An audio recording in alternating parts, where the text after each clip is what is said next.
sister, His or dad was was actually first, the mother, she.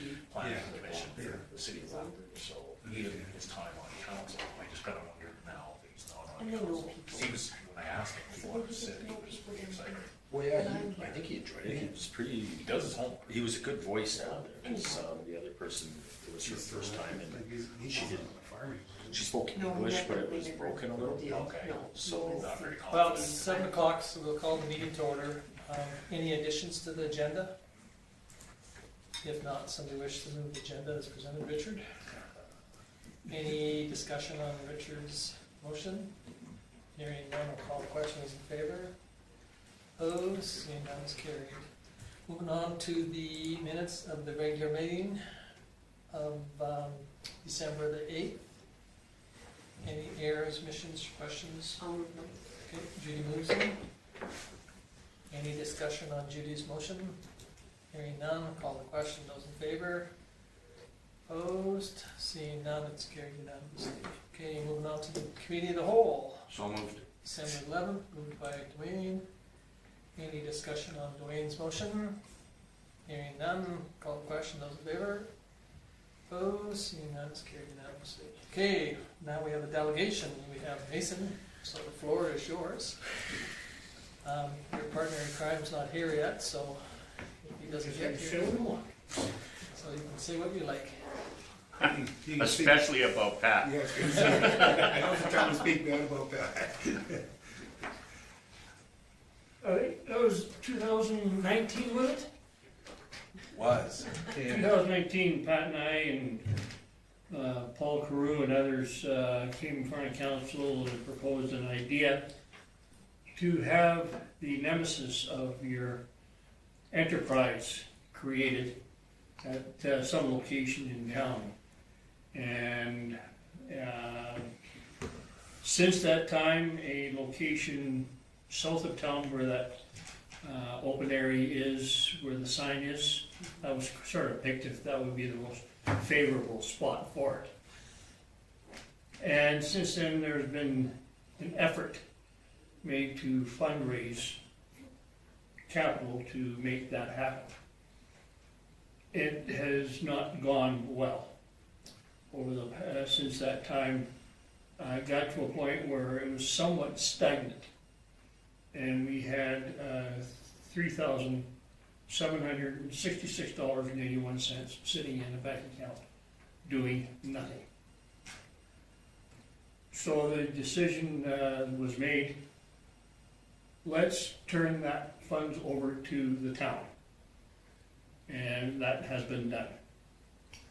I gave a check to Chris, and my understanding is those funds will be held in trust for a specific project down the road at some point regarding a bird of prey. What form that takes, there is no direction to say it must be this way or that way, but something. Pat Weisner was, I'm going to say, one of the lead of why you have the enterprise we're now. And that enterprise certainly has been a signature of this town. I would suggest that at any month of the year, you will find people from far and wide taking their photographs and promoting this town with that structure. The same idea was hope that the bird of prey would be likewise so. And hopefully down the road, now what that will look like, I don't know. But something.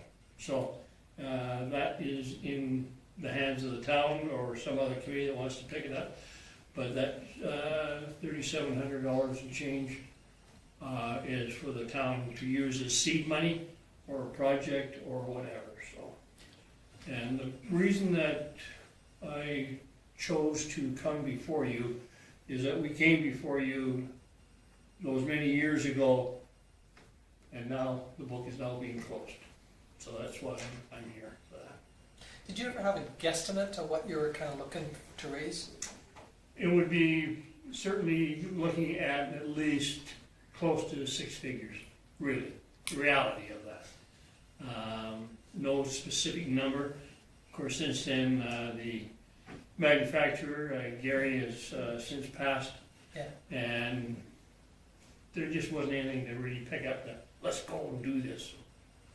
It just fell. Yeah. And And Wait. it's a ship that's not it's not as easy in a way to manufacture as the Starship, I don't think, was it? Like it, I think anybody that has the vision to create, well, there is no limit, really. yeah, It can be done. Some of the suggestions as far as what would be in place would be some kind of a small miniature perched on the site over where the spot bust is. But whatever physical thing, it certainly has to be protected, because if it's there, someone's gonna try and do something with it. Yeah. So that has to be. Yeah. One of the ideas that Pat had is some kind of a mural or something where people could come and have their photograph taken with that sort of thing, but as I say, it's now out of our hands, as it were, and it's there, so the money is sitting, but sitting where it will probably be used better than sitting where it was. okay, sounds good. Go ahead. So just so that all council knows, Chris, we had amendment deposited in the tourism capital reserve, so it will stay there until you approve a capital project. How many people were involved in the Well, spearheading of Pat this? and I really were So yeah, just the and two? Paul to some extent, but that was about it. We had the vision, but just not the drive, I guess, if you will. Mhm. Well, we appreciate you know, the effort you guys took, and you know, Very again, much it was kind of ironic in a way that we left it on the books, you know, and every month it came up, and we saw it, and finally we thought, well, we'll remove it because.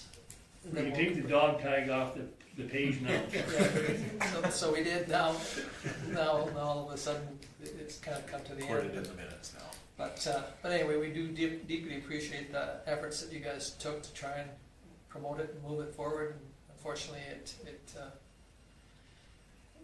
ran into a little bit of a bump, but Well, yeah, as I say, it hasn't been buried, but it's certainly in limbo. yeah, It's out there in space somewhere.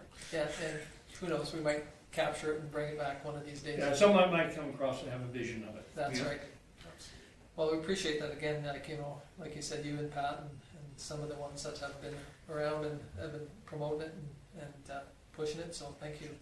At running the risk of not having submitted the necessary paperwork and email, I do have one thing I want to mention. The idea of having some kind of a photograph taken of the council in uniform is still active in my mind. So it'll be in your hands to let me know when you are prepared to venture forward on that. Sounds good, appreciate that. Okay. Great, thank you. Good, thank you for your time. Yeah, great, thank you. Thanks. You staying for the whole meeting, I take it? Absolutely not. Well, you're more than welcome to if you wish. I have to get home, so. Okay, no, appreciate that. Well, great, thank you. See you, Mason. Thank you, Mason. Okay, well, we can move onward to correspondence. We've got the letter from Rick McIver, Honorable Rick McIver, MLA, congratulating the electric. Good night, Mason. Good night. Good night. Any questions on that letter? Okay, and if not, we'll move on to the Minister of Public Safety and Emergency Services, Honorable Mike Ellis. Now, this didn't come as a letter to council, it came as an email to myself with the overview that they had sent out with this, but it's very pertinent information for council going into budgeting. They did also send out that they're gonna have a new calculator available soon, so I did put my name on the list to get that calculator, but you'll see that it's pretty straightforward. They're gonna change the model, but over the next couple of years, they're gonna try to get to that 30%. We're currently at 19, so we'll see a significant increase in our police funding. So Kim, like, we know we're going up to what, 130 something thousand, wasn't it? Or- Yeah, we're almost at 150 now, yeah. Yeah, so it's gonna be more than what we planned. And that's currently 19%, and they're gonna take us to 30, so. Perfect. Yeah, so- Yes. So with this being downloaded onto this municipality, is the province going to do anything to lessen the burden of the ratepayers in this town to pay less? This is blanket across every municipality. Yep. And again, back in the era when you were on council, back in the day, if you're under 5,000 population, you never paid any policing at all. And, you know, over the last 4 years, they've brought that in, and then they were just ramping it up, that, you know, every municipality will pay, so it doesn't matter whether you've got 100 people or you've got, you know, 50,000 people, and you pay. So is there no pushback from this council to say, okay, yeah, we're okay with paying our share, but cut us a break on the other end? Well, we can do whatever you like, but it's something No, that... it is a question, Mr. Mayor. You know, no, but I mean, again, you know, I think that, you know, both the RMA and the AM have had pushback from all the municipalities, because, you know, it definitely affected, like, even the counties and the MDs, they never paid a cent towards that. But, you know, groups like, you know, pick on Port Coldale as an example, you know, that are paying out, you know, close to $3 million on policing, because they were over the 5,000 population. Like, as soon as they hit that one person over, then, you know, they end up having to pay. So, you know, some of them kind of felt that, you know, this is a little bit of payback for the rest of the municipalities, but you had a comment. Yeah, so the Alberta municipalities specifically on our behalf, they're putting together an information piece for the municipalities, and they, in the past, I know when it first came out, they did quite a bit of advocacy on behalf of the municipalities, because they are blanketly putting this out on every municipality. So this is fairly new, this change in their funding model, and Alberta municipalities has already sent out a notice that they're putting together an advocacy thing, and I'm sure you're going to hear about it through Alberta municipalities quarterlies and that sort of thing. Kind of hitting the top of their Yeah. list. I mean, we definitely can send a letter of disappointment, you know, that, you know, theoretically our MSI or the GFIF, CFB allocation, LGFF. LGFF is going down, and this one here is going up, you know, so, I mean, our contributions to the system, but again, you know, they'll promote, I'm sure, the reasons why that they have to do this, so. But again, we can definitely send off I could just say every 5 years, like it's 22% April, right? Next, or this year? This And then year, but it's- they don't invoice until a year later. So this, and I should clarify this, this is not us collecting tax for them, so we No. do not put this on our tax roll. This is It's just literally This a line is item for us. invoice. This is Yeah. an invoice for policing service. And so they did the initial model and they brought it in at a percentage, trying to get 30%. And over the last 4 years, have only got to 19% because they slowed how quickly they. Now, because they've been around for a while, they now are starting to get statistics on, and you can see their new model includes going forward that it'll be weighted 20% on occurrences. So the busier your department is, the more you're going to pay for it. But it's going to go 50% population and then 30% equalized assessment, which before it used to be 50% equalized assessment. So how are we collecting it through property taxes? correct, just under our general revenue from power, because we cannot You can't line- put it in Can't as a put it line can't put a item? line in. We tried that and got slapped. Okay. Yeah. So we did try that. Anyway, Richard, you had a comment? So it talked in here about vacancies and that's gonna be worked out through, like, there's some vacancies we have in ours all the time. Who administrates that? And like, is that the RCMP or the government? or- Yes, it's the RCMP still does all that. We're paying for the RCMP contract that the province has with the RCMP. And I guess that's my question. We pay a set amount, but now they're saying in this that if there's any vacancies or anything like that, things are adjusted to it. Yeah, But, they're gonna, with the new funding model, they're hopefully going to make that adjustment, because Okay. again, that 20% that's weighted on occurrences, you don't have occurrences if you don't have officers. yeah, So, okay. Okay, any other thoughts or questions, or? Okay, if not, we will move on to the CAO from Vulcan County Communication Regional Communication Meeting. and again, this is just making sure everybody's aware, they're gonna schedule the meeting for the 5th. The emergency management meeting will be beforehand, but this will be the annual communication meeting with all of the rest of the villages in the county, where all councilors get together. With this, Nels has sent out, again, this went out to just the CAOs, but this is the preliminary agenda, so if there is something that anybody would like to add to the agenda, please let me know so that I can let Nels know. And then I'll send out an email and a calendar invite for you as well, so if you can respond, if you can attend, that way I can get them the numbers for dinner and obviously dietary restrictions that we have. So, Okay. just an information piece, really. All right, any questions on any of those three correspondence? If not, somebody wish to file them? Coles? Any discussion on Cole's motion? Seeing none, I'll call the question. Those in favor? Opposed? Seeing none, it's carried unanimously.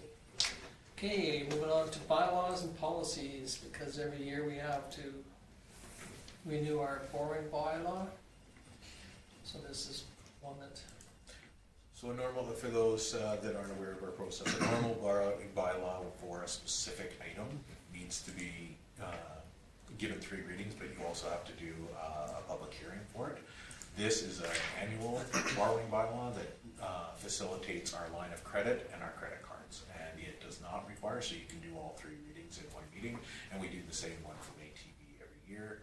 As you can see, we carry a $415,000 line of credit. The reason why that is so high is, again, in years past, we didn't have as many people on the TIPS program, so we didn't collect tax until June.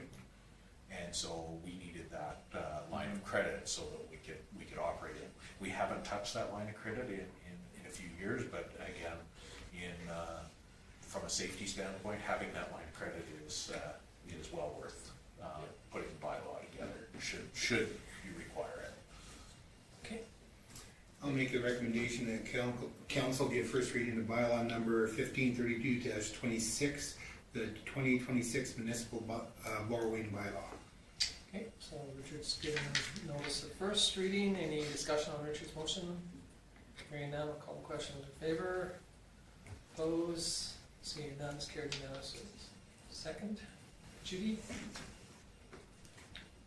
Okay, Judy's moved for a second reading. Any discussion on Judy's motion? Hearing none, I'll call the question. Those in favor? It's carried. Now we need to introduce the third. Mr. Hill, Dwayne, moves that be introduced third. Any discussion on Dwayne's motion? Hearing none, I'll call the question. Those in favor? Opposed? Seeing none, it's carried unanimously. So now we can introduce the third. Give third. Yes, we can give third. Cole. Cole moves third. Any discussion on Cole's motion? Hearing none, I'll call the question. Those in favor? Opposed? Seeing none, it's carried unanimously. Okay, thank you. We can move now on to current business. So, at our meeting in December, we discussed a couple blocks to send out for, and so Kim, if you wanna. Yeah, so I was able to put together the local improvement plan. SEMA was good enough to get us new estimated pricing, so I've updated. This is the local improvement package, so should you want to move forward, this is the letter that would go out to the residents. And the process that we use with this is we have council approve a local improvement plan, should you agree with it. Then we send it out to the residents, and we ask them whether they're opposed to it or whether they would like to move forward with it. And if it comes back with the number opposed, then too many opposed, then council can make the decision whether you'd like to move forward with it. If everybody's in favor of it, obviously you would move forward with it and then put it out for tender. One of the biggest ones with this one at the cost, this one is the Second Street North paving project, and with those is two to keep in mind. The reason with local improvement, we do a 25% as per our policy, so when council drives a project, we do 25% to the local owners. In this project at 900,000, it's 229. You can see that the majority stays very close. When council does the 25%, it was trying to make sure that it was palatable for having new water, sewer, curb, gutter, sidewalk, and pavement in front of your property, and base that on $500 to $600 per household per year in an increase in taxation. You can see that we do have two properties in here that it'll be upwards of almost $1,200, and that's because those are double lots and we're doing this on frontage. So that's something to consider in there, is $1,200, an additional $1,200 a year in tax for 25 years on those properties, something that you need to consider before sending this out as well. And should it move forward, these are obviously the layouts with the measurements. This is what goes out for, because technically it has to be a petition brought back, but again, doing a petition as per the MGA is quite cumbersome. You have to go out, get the signatures, all those things. So we try to eliminate that process of them having to do all that work with a simple reply, yes, we're in favor of it or not. So this is what will go out. It'll be individualized with their pertinent information, and we'll send that out this tomorrow. And it has to be, you have to advertise, give notice for 30 days. So we'd ask for everything to be back for February 13th to give you guys the right amount of information to put to that meeting at the end of February. Still, sorry. So were you finished there? Yes, well, Did you want to go on? I just have a question over, when we went on our tour, Stu had mentioned that the flooding on that block there, and he didn't know how that was gonna be addressed and how much that was gonna cost. So that could come a substantial cost to the homeowners and to the town as well, right? Not to the homeowner. But to because- the town, I guess, because it's our, yeah. To the taxpayers of the whole community. Okay. yeah, and this has a little bit of drainage work, but not the Okay. full So scope. I was just wondering. Yeah, so it does not involve the full scope. Okay. But we're hoping that if this should the homeowners want this to move forward and it gets approved, then we would look at some different options in there, whether that be widening the road a little bit, lowering the curbs, those Yeah. sort of things to address the drainage. And if you have the contractors in place and we can substantially lower those costs Yeah. for that Yeah. remediation. Go ahead, Dave. Regarding the contingency of 15% of the construction, Yes. who is going to oversee that? Is it going to be somebody from our organization or the engineer? Yeah, so so it's both. So we hold, because we pay this out, so we hold that contingency. And then if the engineer runs into something, they come to us and then we give approval for anything to go in. Yeah, so they have no, the contingency belongs to us as a municipality. The contingency doesn't belong to the contractor or the engineers. So they have to justify to us of why they need to utilize that So contingency. And we we do. have the opportunity to really Correct.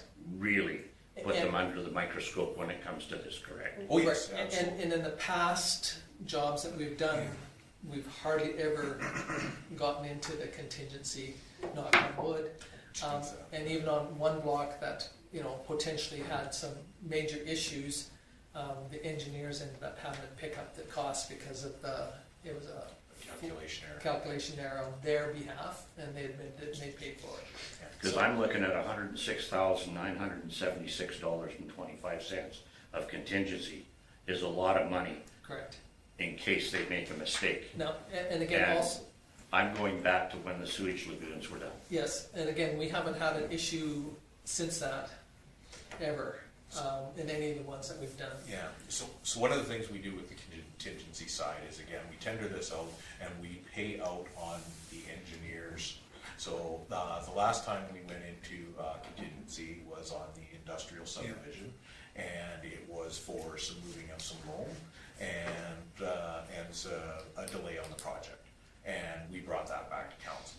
If it's into contingency for $5,000 to extend sidewalks, lots of times we'll send out an email to council and you can just allow administration to look that over. But anytime we go, if there's even a suggestion to go into contingency, the engineers get a hold of us, they make the proposal, and then they won't do anything. And we're allowed to scrutinize them, correct? Oh, Yeah, we do. It's their job. Yes, and we do a fairly decent job on that, No, and again, my history, yeah, Yes. no, and I appreciate that too, Dwayne, because, some of us have had some huge, because there is a philosophy out there that the contingency belongs to the contractor. and that's then the there is concern that I have. There has been a That's a lot of philosophy money that the just to say, contingency- oh, you know what, we made a mistake, so Yeah, give us the money. yeah, and it doesn't work that way. Yeah, so for the purposes of this, and this is where this tendering process works well for the town. So SEMA gives you these cost estimates, including this contingency. When we put it out for tender, they don't know these numbers. They'll see it, but if, they're looking at our public meetings, those sort of things. But the contractors are putting in, and they're being competitive, so they will build their own contingency for their work on their side. If there is an add-on to the project, the contractor has to talk to the engineer, and that's why we pay them for this quality control, this $28,000, is they are on site to answer those questions. And we also, from your experience that you had in the past, Wayne, that project didn't involve Public Works. It should have, but it did not. Agreed. Now Yeah. we also have Public Works involved in these All right, projects, so. all right, I just, like I And said, then the other thing too, so like what Kim said too, is that these numbers will be adjusted depending on what the tender price comes in at. Yeah. So if the tender price comes in at substantially less, as an example, the number going back to the ratepayer, the owner of the property along that block, it gets altered too. So all right, theoretically, this 500 and whatever it is, 500. 279,000 that we're gonna put to the owners. Yes, it could go down, or it could Could go go up, up, yes. depending on what it is. Yeah. But they don't pay that price until the project is finished too. So if there's any savings in there, like the contingencies comes off and all that gets changed around, then all those numbers get altered. So in the past, when we've done local improvement, some municipalities do the local improvement plan, put it out for the notice, and then they write the bylaw and everything, and away they go. Well, we do things a little bit differently, where we approve the plan, then we put it out for notice. If it's favorable, then we put it out for tender. And once the tendering is done, and once the work is complete, and we have a final number, we take and adjust this plan down to the final number. And it's generally gone down, the majority of the local improvements that we've done. So for the homeowners, this is based on the cost estimate we have from our engineers.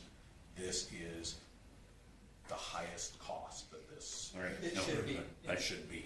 I Now, agree. again, this one has some unusual things with drainage. Yes, those yeah, sort of that I things. understand. But SEMA is aware of that as well, so they've worked those costs in there where we should be able to.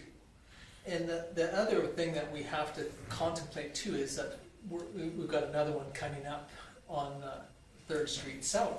Yes, If it was lucky enough to get the same contractor to do both projects, both of them got $15,000 in mobilization costs. yes, If the same contractor was bidding on both, he might eat one because he's gonna be in the community and he only have to drive 4 Yeah. blocks.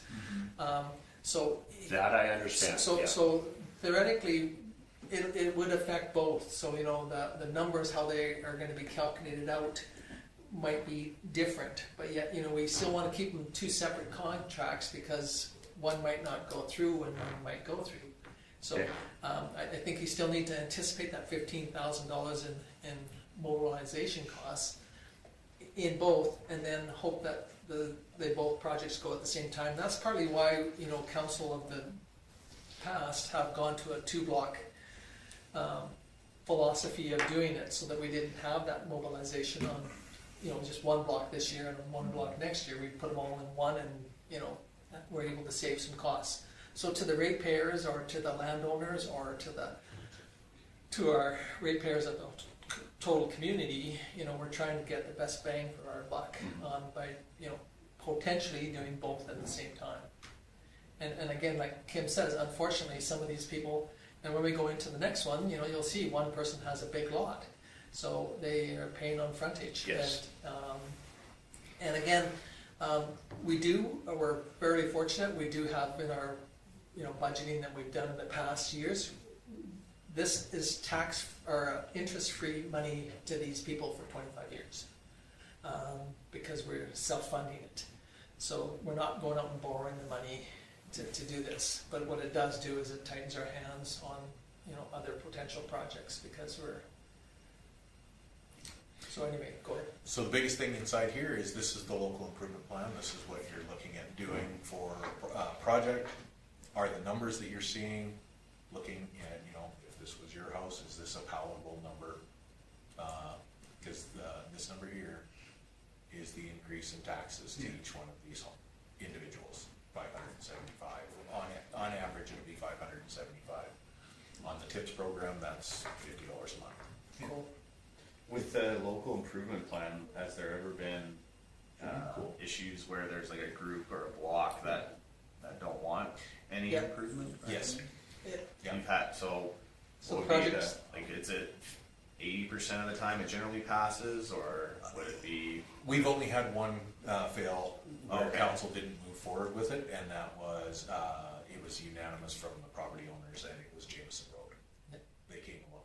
We did have a local improvement plan that we did on 3rd Street North, but they didn't, they came back, and through the process, they approved the local improvement, but asked council to remove portions of the project, so they didn't have a sidewalk in there, and our proposal had sidewalk. They came back to council and asked for the sidewalk to be removed, and council did that. But there was some accommodations in there to get it to move forward. Yeah. The starting point is taking the plan. If you guys are happy with the plan, then you take it out to the property owners to see if they like it. Cool. I was just gonna comment that, you know, even if I lived there, I would be in favor of it, but I could definitely understand why somebody would be hesitant. Oh, against definitely. some of those.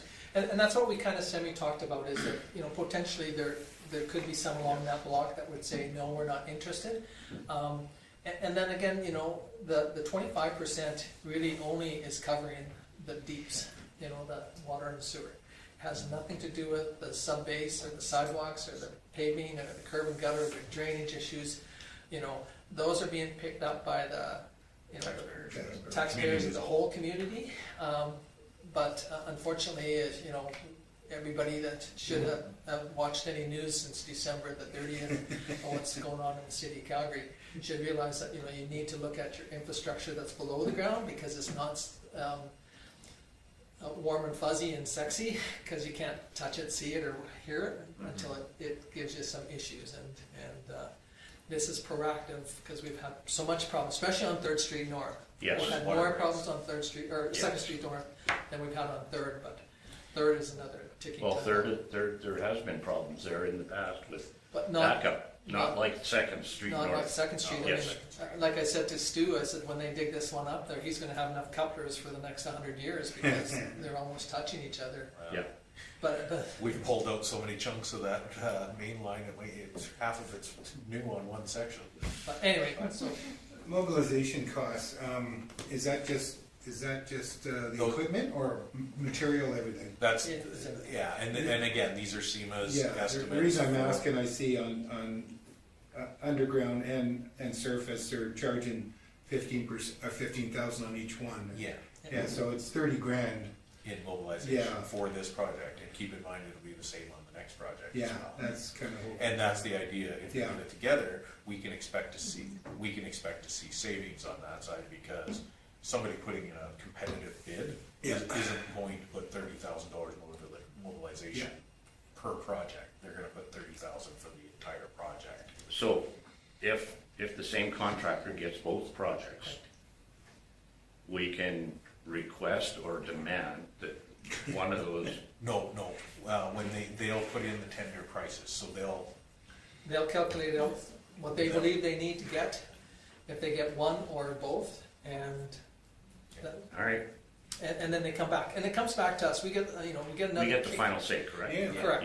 Yeah. And so then we get to see the numbers and of all the contractors that bid on it. And that's partly why we want to get going on this as soon as possible, so that these guys that are sitting there with the machinery not being utilized are able to bid on these projects. And somebody made a comment one time about, why don't we just go out and have it bid on?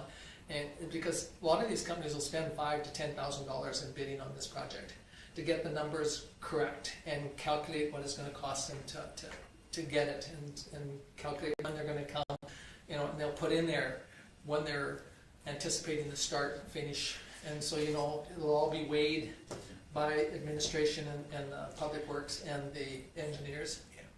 So after the tender process, and again, we're getting away from the local improvement, but after the tender process, we do a complete summary, administration reviews, and then we bring it to council with a recommendation from the engineer of moving forward. And those timeframes, everything in it, those are when SEMA will make a recommendation to council to award one over the other. It might not be just based totally on price. It might be when the project can be done. If a contractor isn't going to come in until September and we want this done in May, they will make that recommendation. They may be a lower price, but they can't get it done in time. And all of those things. That's the change in the tender process that I think that has helped us quite a bit. I'll make the recommendation that council approves the local improvement plan for the underground utility and surface improvements to the 300 block of 2nd Street North, and directs administration to distribute the plan to the affected property owners. Okay, thank you. Any discussion on Dwayne's motion? Hearing none, we call the question. Those in favor? Opposed? Seeing none, it's carried unanimously. Okay, moving on to the one for the 300 block of 3rd Street South. So again, SEMA updated, because when we had our original discussions, we went with the cost estimate that we had for 2nd Street South, which was very comparable. They've updated, and you can see that there's just a very, very small change to it, going from the one block to the other. Again, puts that up on the priority. The majority of the property owners, the local improvement plan looks the same.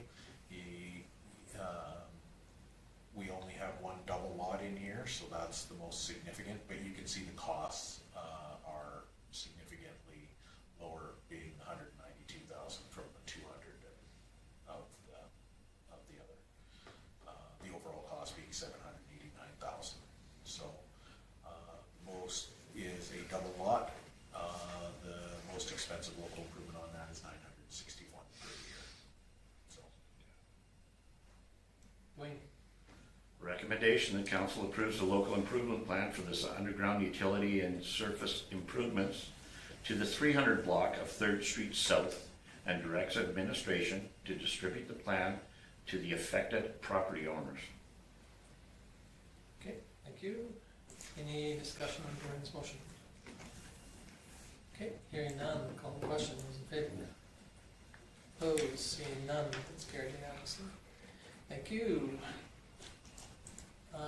Okay, now we'll move on to pool filter repair. So, Stu's report's pretty straightforward. You've all had a chance to read it. They were doing checks, noticed that the screen was blacked out.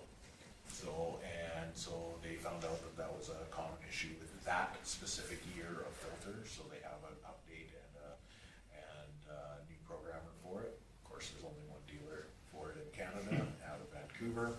So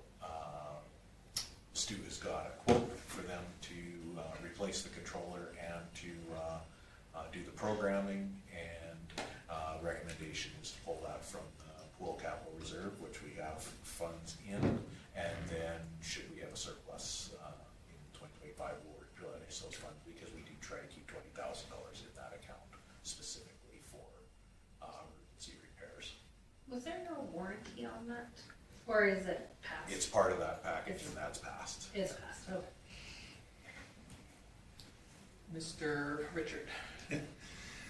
I'll make the recommendation, the town council approve Public Works request for funding not to exceed $21,000 to replace the automatic controller on the filter at the Vulcan Lions Community Pool, as per the quote from DBA Commercial Aquatic Supplies, with the funds to be drawn from the swimming pool capital reserve. Question, Question? can they justify $6,000 for 3 days? Did we ask for a breakdown? We can. They're coming the- from Vancouver. They're coming from So? Vancouver, and they're the only company that does it. I mean, come on, Right. $6,000? How many guys they bring? Yeah. Exactly. And where are they staying? Probably killed it. Again, They're kind of, We're you know, contracted- they're the only we're- dealer Yeah, that they- would kind of control we everything. are which is contracting that unfortunate. service, and Yeah. That's ridiculous for a price. That is ridiculous. $6,000 for 3 days. That is ridiculous. Well, it would depend how many people you're bringing, you got flights, you've got room, board, meals, Yeah.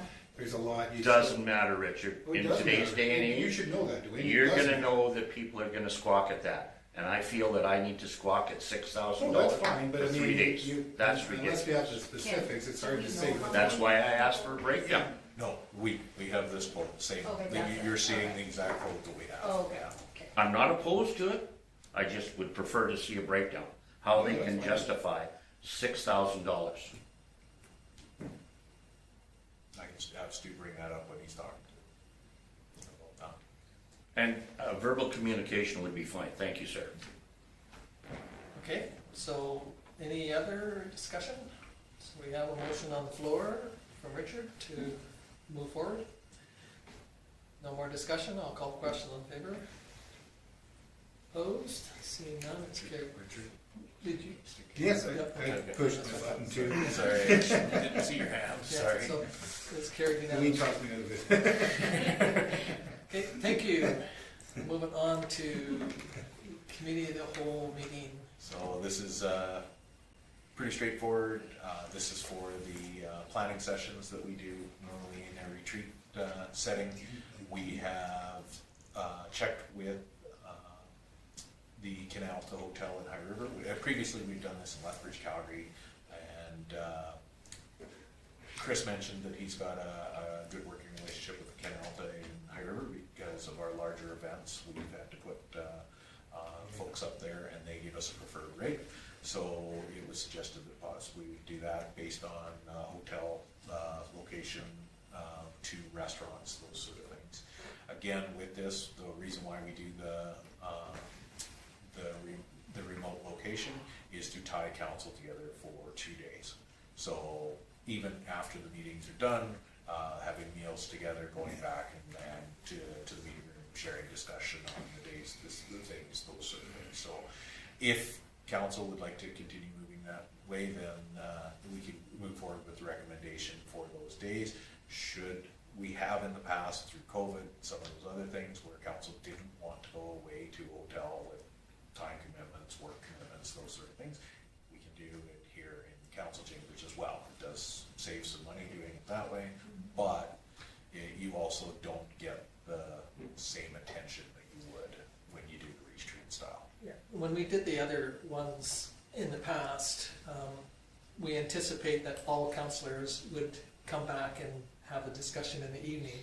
So like on the evening of the 18th, you know, you go out for supper, you come back, and then you sit down and visit and go over some of the stuff in detail for a couple more hours, 3 more hours. So- informally. And then on the 19th, again, you start off again at first thing in the morning and try and finish by, 4 o'clock or 5 o'clock so you can get back. But in the past, we found that, going away has its advantages.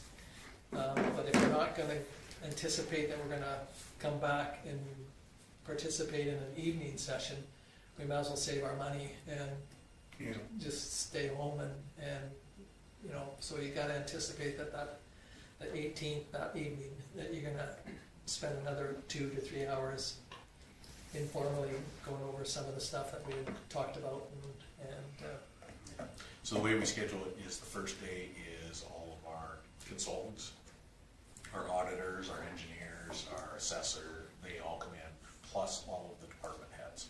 And they beat up all the stuff that we've been doing, all the things we've been working on, answer any of your questions. And then the second day is really committed to you guys making a plan of what's the highest priority and the most important to get done in your term. So that's why the first day when you meet with everybody, that's why that informal discussions, whether it be over dinner and then afterwards, that's where a lot of that stuff really helps for the next day's discussion.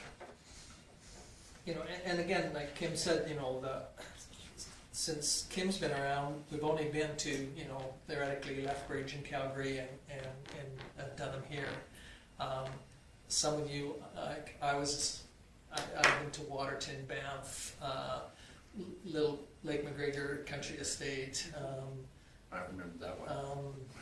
Was it good? you know, so I mean, I've been to other, you know, like the one in Waterton was probably the one that was the toughest one in a way, because when you got there, your cell phone didn't work, your telephone in the rooms didn't work.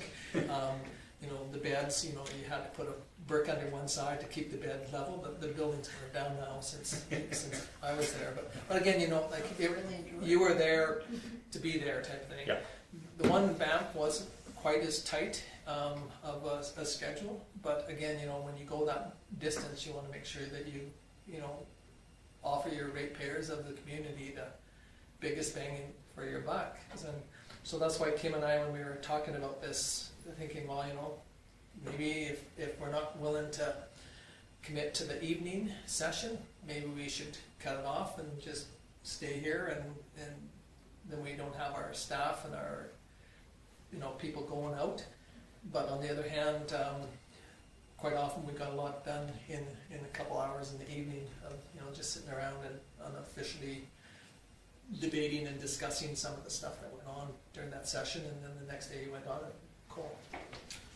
I see value going somewhere, especially like you say in the evening where it's less formal. I think in the past I've gotten, I shouldn't say more value out of it, but pretty good value out of just having a candid conversation that's less formal, I guess. But so I mean, High River is not a far distance.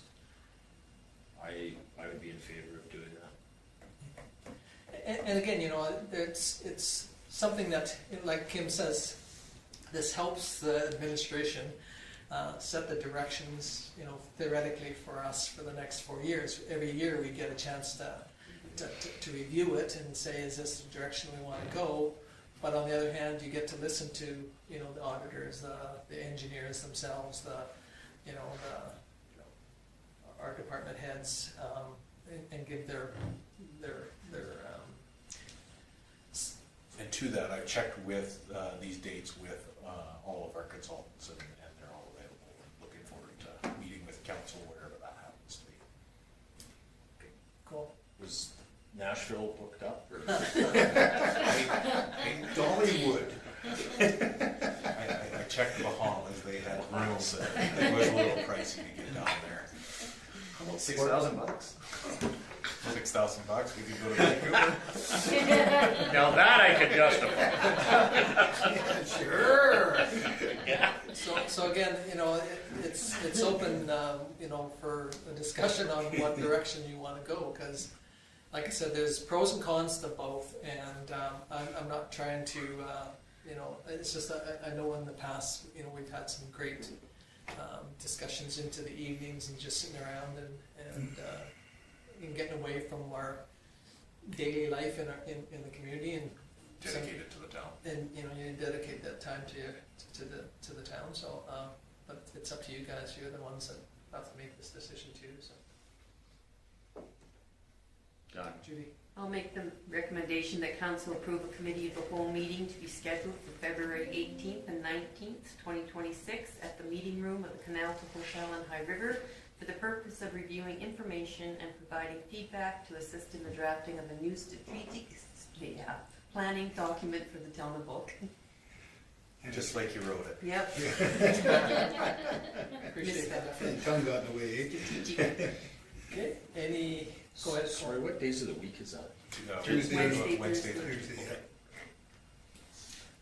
Okay, any discussion? Hopefully Tom? right before playoffs. Okay, if not, we'll call the question. All in favor? Opposed? Seeing none, it's carried unanimously. Thank you. Okay, moving on to the committee reports. We have the ones from Orsk. We've got two from September the 11th and one from October the 6th.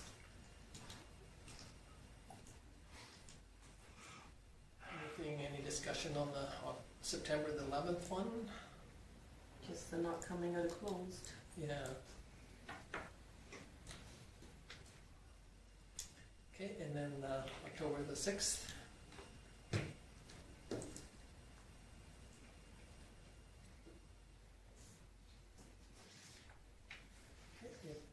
I'll move the minutes as presented for both September 11th Okay, and so October the 6th, 2025. You can just file. 2024. you just 2025. committee report. You can just file the committee. Oh, all right. Okay. So Whatever. Wayne moves to file this. Yeah. Any discussion? Hearing none, we'll call the question. Those in favor? Opposed? Seeing none, it's carried unanimously. Okay, moving on to verbal ones. Councillor Sanderson. So on December 17th, we had a Teams meeting with Maureen, our consultant, and Kelly Nelson and myself. Lori was unable to attend. We are required to have our CMHC application submitted by end of day December 19th, so that gave us 2 days to get everything done. We had to revamp our letter for the Marcus Foundation, a member municipality equity commitment. Changes were made because, as some of you don't know, Carmen Gay was the only one that didn't commit to this project. So we had to take out their share, which is $15,565. So the municipal partners' contribution now, instead of being 1.5, is $1,484,435. And therefore, Carmen Gay will not be recognized as being a part of this project unless they change their mind prior to the completion of the project. So they might, I think they're having some financial problems, but we're not going to recognize somebody that's not going to contribute. The Marquis Foundation contribution we have to pay 10%, the Marquis, so that is now at $3,620,191. And this number also includes the town of Vulcan land contribution of $143,000 and the Vulcan County land preparation site works of $141,756. So the request, as of December 17th, is asking for a forgivable loan of $5,067,391, which takes us into a surplus deficit balance of 0. So that means that any fundraising that the Marcus Foundation does for this project will now go back firstly to support our Marcus Foundation monies back into our requisitions, and then it will go towards paying the principal of our loan. So December 19th, 2 days later, because they got all the figures out and I had a lot of questions, the banker only came out that day. So we went through with Lorraine, got the numbers straight. We also then met with Kelly, Dick Ellis, and myself and Lorraine. And missing were Lori, Doug H. Hedrick. But Doug was already brought up, so what we're trying to do is build those self-contained units in Milo, Arrowwood, and Vulcan. And the municipalities have to put monies towards that with the contribution of the land. With Vulcan, it's provincial So we're trying to, if we build these, then the provincial will turn that land over to Marcus Foundation, so there is no contribution for the town in that aspect. We've had a couple different things come up, as one came up today, so we're investigating the cheapest way to do it and how we can move forward. The AHP application for this project has to be sent in by the end, January 31st, the end of this month. So the time is tight. We don't expect to get accepted, but we're getting it in to show our interest and get the province looking at turning that property over to the Marcus Foundation. So it was recommended to us by the minister that we get that in. So that's what we're going to do.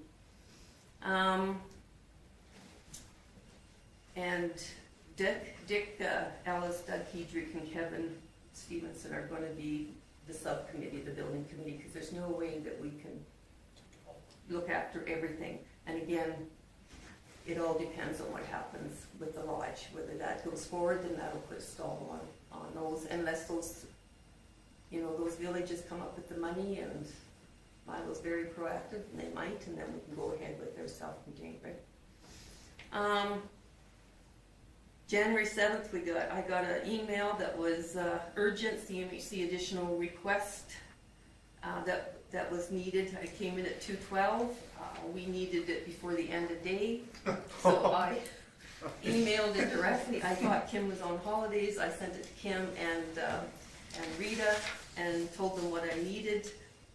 We needed two things to show that there was that property is approved zoning, and that there is no charge for property taxes. There are none on the lodge now, and that there will not be one. And so she just needed to know that information. There was other things on that, but those two were quite important. Kim and Rita just jumped right in. They went above and beyond, and God bless our CAO and his staff, because they really assist us when we really need them there. They got that all answered, and they even updated the development permit and all within the hour. So that was sent, and our team was really impressed. So thank you guys for that. I just, an off thing, that all municipalities have approved the COLA for FCSS. We're just waiting for Milo, and they have their meeting tomorrow night. So that's all positive. So What's called it again? cost of living. Okay, thank you. Okay, any questions for Judy? No, thank you very much. Councillor Richard DeVoe? I really haven't had anything since we had our last meeting. I was gone for a while, so I haven't had any meetings, and I've been away. Okay, any questions for Richard? Did I have a good time? Yes, thank you for asking. Councillor Chantel DeVoe? Same thing. I didn't have any meetings, but nothing's really happened. I got nothing. Okay, any questions for Chantel? If not, thank you. Councillor Mitchell? For me, I had a South Grow meeting on the 11th. It was an in-person one, supposed to be in Monarch, but canceled the same day.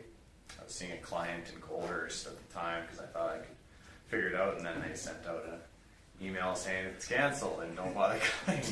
But they converted it to an online meeting, so when I got back home, I was able to only be like 10 minutes late out of it. But so it was really like a broken up meeting. There wasn't a lot of attendance. There was a couple, there was 3 students that were getting like an Agri-Foods futures checks, and there was a presentation by Tori Campbell, just a little briefing, but it wasn't really a whole lot on the bone there. Like, it was kind of a wrap up, and they were introducing, doing some voting on a few board members, because there was a few open spots, and so we made those. Yeah, so not a whole lot of exciting things on that year end one, but the next one is in April, so we'll see. But I guess the next thing, I did go to the holiday train thing, and I've actually never been to that before, so that was pretty fun. Kids liked it. I saw Tom and Judy there doing their thing, so they did a great job. Yeah, it was a lot of fun. It was a little chilly, but looked like we had a great turnout, lots of people. So yeah, it was wonderful. And then I guess the only other meeting I really had, Cole and I and Kim were in on was the Futureville piece. But so got a briefing from Angela there, and we have our closed session today on that, so we can speak more about that later. Okay, any questions for Chris? No, thank you, Councillor Hill. Had a meeting with Foothills Regional Emergency Services. I know the acronym has changed. Basically, committee as a whole. Susan Owl is the chair, and then they went down the line and stuff. Looking to keep the online meetings going, but eventually having our meetings where they're in Okotoks at the Emergency Dispatch Center. The other thing is I was privy to a fire practice meeting last week where Peter Wyatt is now accepted the deputy chief for Vulcan County, and Conrad Jones is now the chief for Station 27. Captains haven't changed too much, but there's Peter starts, I think he started today. So that's a few changes there. We'll see how that develops. So other than that, that's it. I've got another meeting with Foothills Regional on Wednesday night. Hopefully find out some more information with regards to that. Thank you, Mayor Grant, for the SAWA taking that meeting on. And other than that, I've been changing furnaces and changing water heaters. Cole, question? Just curiosity, who held that position that Peter's taken on? Nobody. Oh, it's a new position? It is a new position. Okay. Originally, Doug Hedrick Yeah. was the deputy chief, and when the Stuart Larson was moved on, Doug was promoted. They never filled the position. They had Selena had something came in, and she was part of the administration. Her contract came up for renewal. She did not want to get it renewed. She passed on, and that's how that position has come into play. Because basically Chief Hedrick was not getting very much time off, even though Chief Wyatt, Chief Thompson were the only other two that picked up the slack. Now it's gonna be broken up between 4 now instead of just basically 2. So I think it'll be good. I honestly think that Chief Wyatt will do a good job. He's very level-headed. I'll just leave it at that. Okay, any other questions for Dwayne? If not, thank you, Councillor Dunn. I attended the Futureville update meeting that we did that Chris was referring to. What day was that? I can't remember. Last week? Tuesday last week, yeah. Today I sat on the subdivision appeal board here for two cases of that, I guess. I was the chair of both, which was a good learning experience. I was very grateful that the appellants and the municipalities were very civil with each other, so it was easy on me. I guess the decisions on those will be made public probably within the next 2 weeks to 15 days. So if anyone's interested in seeing what happened, they can, I guess, look it up. Other than that, I have no comment. So that's about it. Okay, any questions for Cole? Good for you. Yeah, great, thank you. Okay, for me, I was at the CPKC holiday train with Judy, was kind enough to help me out. Cold is really affecting my ability to move around a bit, but they were lots of fun, and they said that the holiday train was well attended here locally, more than there was in Okotoks, which is kind of a shocker in a way. They said that whether it's just the timing of the day that went through Okotoks, there wasn't as many of a crowd compared to ours. But again, it is kind of nice to see, and Judy was kind enough to have the Lions Club come up, and there was a couple other ones that, you know, wanted to give some checks, so it was nice to see that the food bank was recipient of some good cash at Christmas time there, so.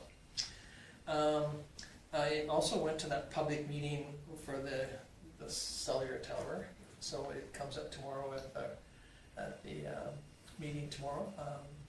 There was only 6 people, residents, that showed up to the meeting, and again, I'm not sure if it's our job to recommend to these companies that do these, how they word what it is, like, because that was, they said, well, maybe we should have changed the name to an information session and not a public meeting, because I think they felt that at a public meeting, they would be able to sit in a room and ask questions and feed off other people and that, which it wasn't. It was, you know, Just their information session. information session, and so, you know, I think that's something that maybe Rita probably will take back from that meeting too, is that, you know, how to word it so that it's not, because I think there were people out there that felt that the timing of it and the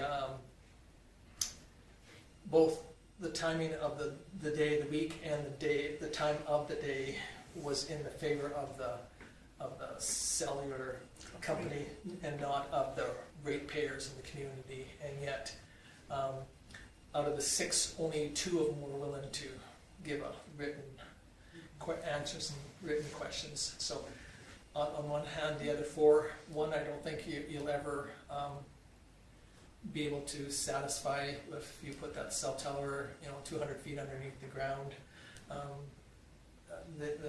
They wouldn't be happy with it, but yet the person had a cell phone ring and he picked it up and answered it. So I'm not sure what's worse, sticking that thing beside your head at G5 or it coming from the. And I asked him about the people, the ratepayers that live close to the one here, the water tower, and he could kill rats meow because he doesn't live that close to it. So, you know, you can kind of sit back and go, oh, you know, that's a pretty good idea of what your philosophy of it is, but yet, you know. And anyway, it was interesting to listen to these 6 people of what the hell information they have. Are you attending the MPC meeting tomorrow, sir? I was going to show up. Thank you very much. But, and again, I thought that the young lady from Orsk did a good job of trying to sway a couple of the questions, because, you know, she said, you know, really it's not up to us to dictate to these cell companies what Transport Canada has given us for information guidelines. And so I thought she did a great job of trying to curve the question or answer to the question. And the one person, you know, that was really quite opposed to it, but yet was very, very polite and kind and thanked the group and thanked the people for coming. So I was impressed that, you know, at least they were very civil about it. And but I think, like Cole said, you know, sometimes you don't know what you're going to anticipate when one comes up with one comment, and then, you know, but it was really quite well. I mean, other than there was only 6 people show up, and out of the 6, like I said, only 3 were willing to put anything on paper. Anyway, so those are the 2 things that I attended, and again, you know, the CPKC, I appreciate, you know, Judy being there and representing the food bank and the community and the Lions Club that came up, and the Elks and the other groups that have donated. So it was nice to see, and maybe you can give us the figures again of what. We have a meeting Thursday night, so I'll get those. And Aspen Crossing Yeah, Aspen did Crossing. the hot dogs and did a big donation. Yeah, I saw them with the sign. He wouldn't come up on the train. No, and that's fine too. I mean, there's only a short, you know, period of time, and then they want to boogie off and go down to the next location. But and again, you know, it used to be back in the day that they would do 1 year, they would do it at night, and then the next year they wouldn't come, and then the year after that it'd be in the daytime, and then, you know, vice versa. So But they said any more to try and get it in, you're gonna get them when they come, and they were kind enough to make a sizable donation to the community, so that was nice to see, so. So anyway, that's it for me, unless somebody's got some questions. Okay, if not, somebody wish to follow the council rules? Oh, okay, I'll pick on Chantel. Okay, Chantel moves this. Any discussion on Chantel's motion? Hearing none, I'll call question. All in favor? Opposed? It's carried unanimously. Okay, moving on to the activity report. You can see the top one's gone. Yeah. No, we've all had a chance to read the report. We were able to accomplish everything that was on that, on the list from the December 9th meeting. If there's no questions on that, I can move on to my CAO report.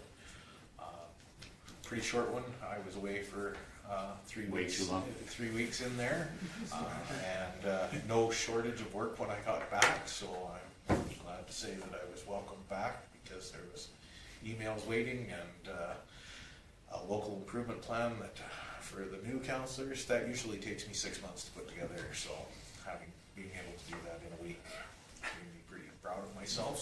So, not to pat myself on the back, but I was glad I was able to get that So the finished. question on that is that you were taking way too long before.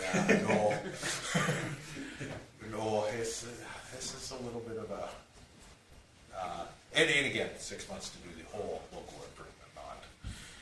So, SEMA was able to update everything. I got their information, late Friday afternoon, so, then, the other was based on the in-camera the closed session from the last meeting. The land purchase, I was able to negotiate. They were happy with the negotiation, so I was able to sign off on the sale of that property. So that's moving forward as well. Obviously, Judy had a bit of a panic moment for me, but we were able to get that done and get those letters back out for their application. And not a whole bunch. We had some community member inquiries on building permits, some questions on arena. We also had some of the same questions from council members on the arena as well. But really just timing through Christmas, those sort of things, bookings, things that are outside of town control. We don't obviously run the concession, those sort of things, so dealing with all of those. And then from a council standpoint, just some procedural questions, taxation questions, and planning meeting prep. So follow-up questions from there. Obviously, again, I was away the majority of this time. I met with Benchmark Assessments on December 8th when I got back. We're anticipating probably a 10 to 12% increase to our assessment again this year, and still probably not going to get us to where we need to be. So, but Ryan will go into more detail. He's very happy to come and speak with you all at the planning session. So, and then obviously the committee as a whole for planning, and then as soon as I got back, met with Futureville virtually to go through the proposal that will be discussed in the closed session. And that's Okay, any questions for Kevin? Okay, if not, we'll move on to the development officer.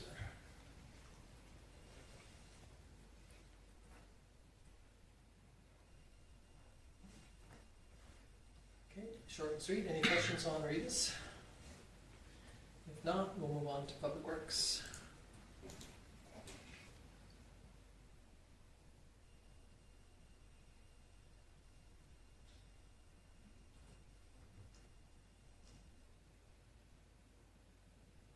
Okay, any questions on Stu's?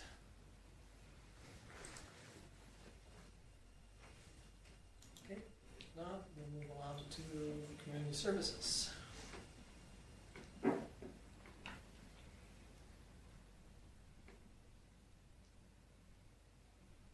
a lot of money on that hockey game.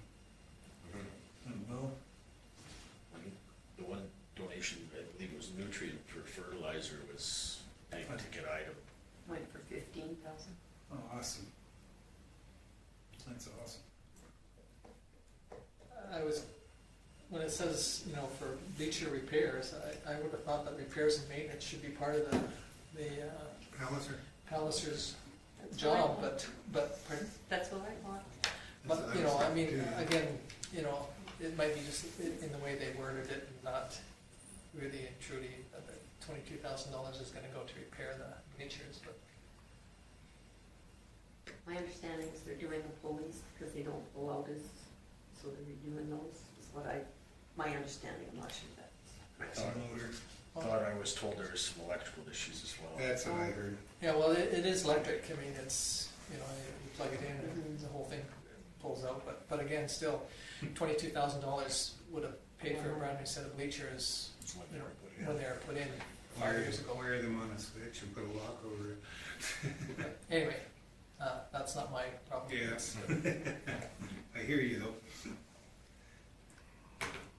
anything else on, I also did attend the fireworks display, and I thought this is my first time As a spectator. as a spectator and not laying on the ground doing this, and so it was kind of interesting to see, but I thought they did a good job, so.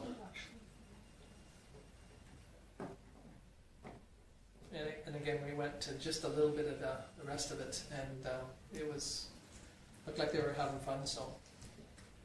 Who did it, Tom? Lorraine and is it Desiree? No, it starts with a D. She lives in the old, on the old,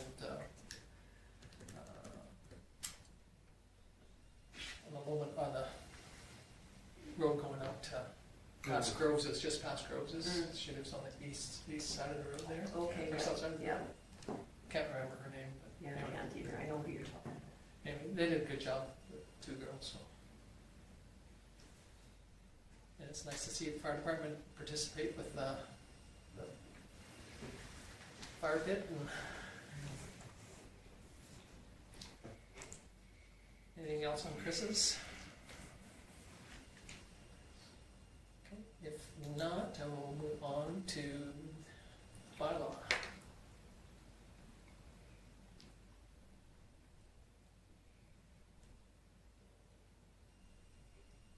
And unfortunately, we didn't get the one for fire, but.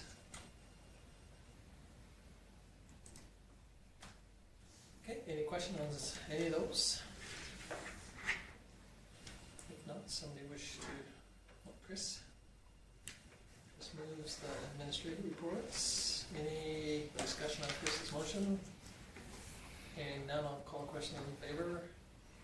Opposed? Seeing none, it's carried unanimously. Great, thank you. Now we need to move into in camera for future building.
turn the camera back on. Karen, you got it back on? Okay. Dwayne makes a motion to move out. 2054, come out of, It's 57. Closed session. Yeah. 57. I'm looking at that. We use the digital. Okay, so Dwayne moves us out of closed meeting at 20:57. Any discussion? Hearing none, call the question, all in favor? We're officially out of out of closed meeting, so Would council like to make a motion from the discussion in closed session? somebody wish to make this motion? I'll make the motion. Would you like me to read it? I would love you to read it. Okay.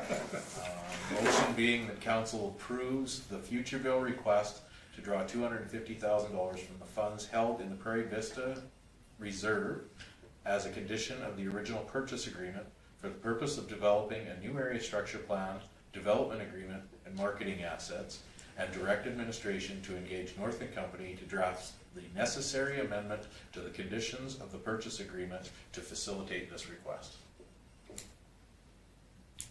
Okay, so Richard, that's good enough motion for you? It's lovely. Okay, sounds good. Any discussion on Richard's motion?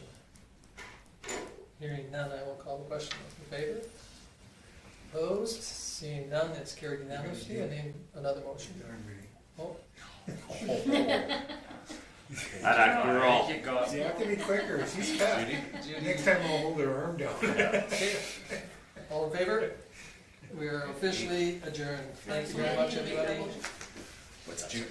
I think Judy did. Put your name on it, go quick. Okay. Oh, shoot. Oh, man. Great, thank you. Thanks, guys. Chantel and Chris, I believe your uniforms are Oh, here. yay, I was gonna ask you about that. Right. So we went with the red ones, eh? Same ones? No, I still, Wanda's away this week, but you guys are still in discussion on which ones you want. Well, these are the ones that we ordered for now. She sent out that information with Yeah, the new uniforms? I did send back. I thought I did too. Yeah. Okay. We'll find it. Have a good night, everybody. Thanks, everybody. 9 o'clock.